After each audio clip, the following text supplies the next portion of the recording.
I am Police Officer 2, Brian Taylor. This is my partner, Officer Zavala. I'm in my chonies. I know, dude. Come on, come on. I'm in my chonies. No. Come on, man. We were basic patrol here at Newton, one of the toughest divisions in the LAPD. Take pride in what you do, you guys. Yes, sir. I got him. Try to run. Pit him, man. Pit him. You know, I see you guys out here being good little company men. It's all fun and games. You get to run and jump and fight and shoot. I'm down with that. Watch your six. Everybody here is family. You know I love you, man. I would lay down my life for you, dude. Hey, partner, what's up? I want to have a daughter, man. That'd be so cool. Just don't let her date cops. She's not dating anyone. Okay. Ever. 105 North Avenue, 52. Third Section 13, Roger. What are we looking for again? Dope, money, and guns. ¿Hablas inglés o español? Good! You good, partner? I'm good. What? You got more bling than the old lady's wedding ring. Jake, I want to talk about the two positions of authority you've played, the Marine and Jarhead, and obviously the cop and end of watch. Yeah. The Marine being the danger that there was no danger anywhere, and then this, Yeah. that there's danger everywhere. Yeah. Which one was harder for you to get into, and which one was harder for you to walk away from? I mean, I have to say, you know, obviously they both posed their different challenges, you know, but this one I spent so much time preparing for, and I spent 5 months on the streets with real police officers, you know, 2 or 3 times a week, throughout the night, you know, from 4 in the afternoon till 4 o'clock in the morning. Right. So, and then we did tactical training with live ammunition, which I didn't do when we were preparing for Jarhead. And then we did fight training every morning. You know, when you get in a movie with David Ayer, you know, it's the experience of the movie even more than the movie itself. Right. So, but I did use a lot of mentality and a lot of the same attitude that I learned from, you know, my experience on Jarhead. Oh, no kidding. And this, yeah. And I'd happen to play, you know, I play a Marine who had been in Iraq.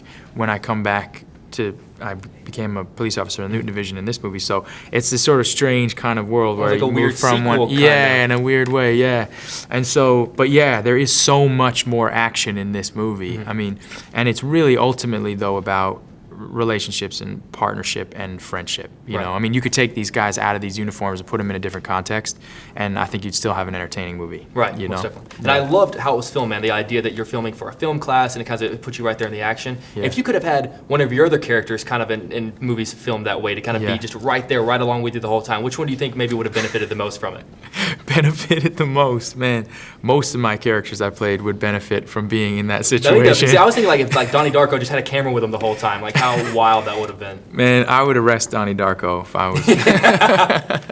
Oh man. Now, okay, so I'm watching the performance with you and Michael, and it's just unbelievable. And it's obviously that the success of your performance relies on him, the success of him relies on you. Yes. How much more pressure is it on you to know that the only way he's going to be successful is if you bring your A game? Yeah, well, I mean, first of all, trick is, you know, I was on the movie before he was on the movie, and the trick was to get another actor who was more talented than me. That was the trick. It's always the trick, because then you just are better because of it. Really? So, yeah, that's the trick. I just gave it away. But, yeah, I mean, in this case, that's how it is with him, you know. As soon as he came on, everything started to open up, you know, new ideas. You know, he was pushing me, he was challenging me.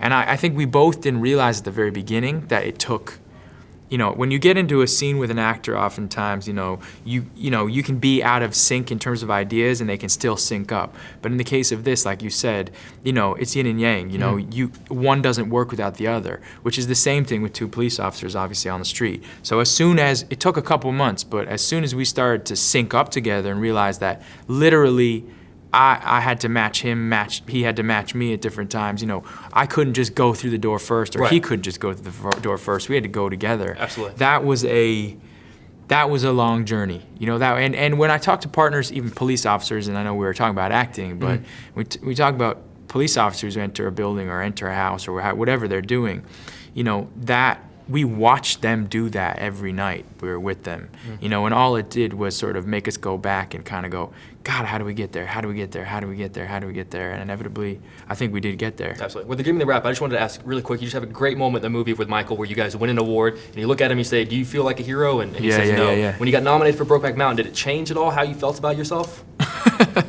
No, I think that was an amazing honor. I think it just, you know, what it is an encouragement to just to keep doing it, and that, you know, that you're pretty good at what you do, and that, you know, opportunities come up. And that was basically the feeling from that. And it was almost absurd in a way, you know, to be that age and to be there with all that incredible company and to be in the history of what that means. It was just a huge honor. Gotcha. Yeah. Well, it's always an honor to sit across from you, my friend. Thank you so much for giving me your time. Nice You're to getting talk better and to you, better man. every single time, man. It's always Thank a you, pleasure. man. Thank you so Take care, much, man. Good to Jake. see you. I'll see you, man. Thank you, guys. Have a good day.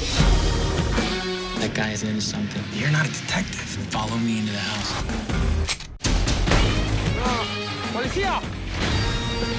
Oh my God. Be careful. You just tugged on the tail of the snake. It's gonna turn around and bite you back. You think I know what we're rolling up on? Every day feel the heat in the city. Like Put your hands over your head. Get up. Cartels are operating here. They operate by a different set of rules. You know, I gotta say, from an audience perspective, this is the kind of movie that can change your perception of who you think a cop is and what you think a cop is. Looking at your first day of shooting versus your last day of shooting, how did your perception of what a cop is change? No, we had 5 months of rehearsal, so we had like months and months and months of ride-alongs and weapons training, and also like, you know, the physical part of it was also a big thing, and you know, and plus rehearsing with my wife. You know, I went on a bunch of mini dates to try to get that realism in there. Are mini dates any easier than real dates, or are they still, you still gotta... Well, she had a boyfriend at the time. Gotcha. So they're like mini dates. Sounds like my dates. You know, hey! Hey! Doesn't that suck? But, you know, when like, my perception changed like at 3 months. Mm-hmm. You know, at 3 months, I was like, wow, these guys are, you know, really good guys. Mm-hmm. And there's one thing that I keep saying that I think is really an interesting viewpoint as to how a neighborhood is really, really looked at by a lot of the police officers and sheriffs, that it's basically good. Mm-hmm. They're basically all good people in there.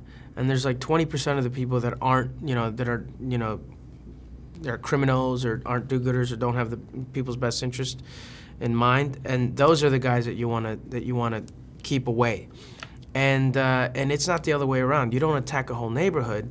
You most likely know that most people are good. Mm-hmm. And that's why you take the bad guys off the street, is to make sure that this guy, you know, there was one cool thing where this guy's like, yo, what's up, man? He's like, hey, man, what's up? He's like, did you get into college? He's like, I got into Howard, man. And he's like, he's a good kid, man. Known him since he was 6. All right, man.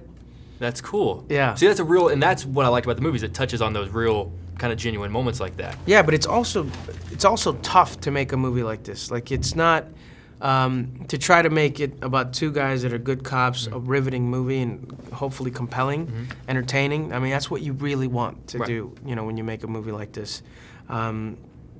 It's a little tougher, because it's easier when you have like a, you know, somebody who's like twisted or like, you know, a crooked cop, and then there's, you know, an easier story to unfold. But you know, I think we pulled it off. Absolutely, and I think you most definitely did. You most definitely did. Appreciate now, it. there's a great conversation that you and Jake have back and forth, essentially about the idea that being a cop isn't just, you know, shooting people and foot chases. I think one of the things you say, it's comfortable shoes. You got to have the comfortable shoes. Comfortable footwear. What is the aspect about an actor that is not? It's not just this. What it is really this.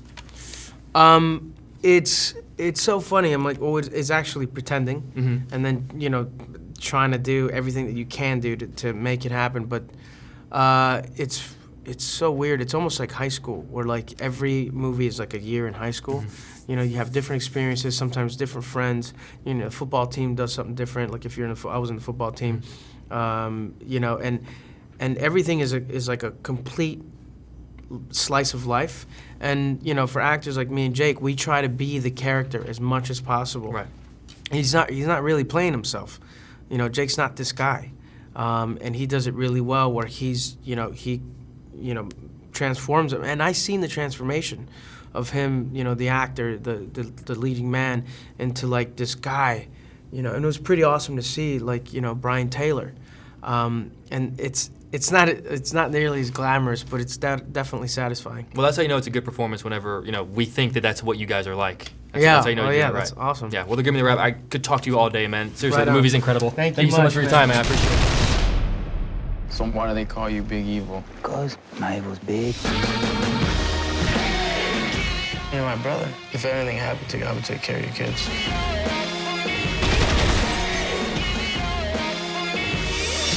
Word is, they got a hit on y'all, man. Y'all been greenlit. We're cops. Everybody wants to kill us. 13 X-ray 13, suspect running on foot.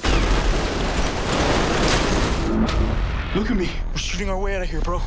Okay. On 3, dude. You're gonna empty your mag and run. 1, 2,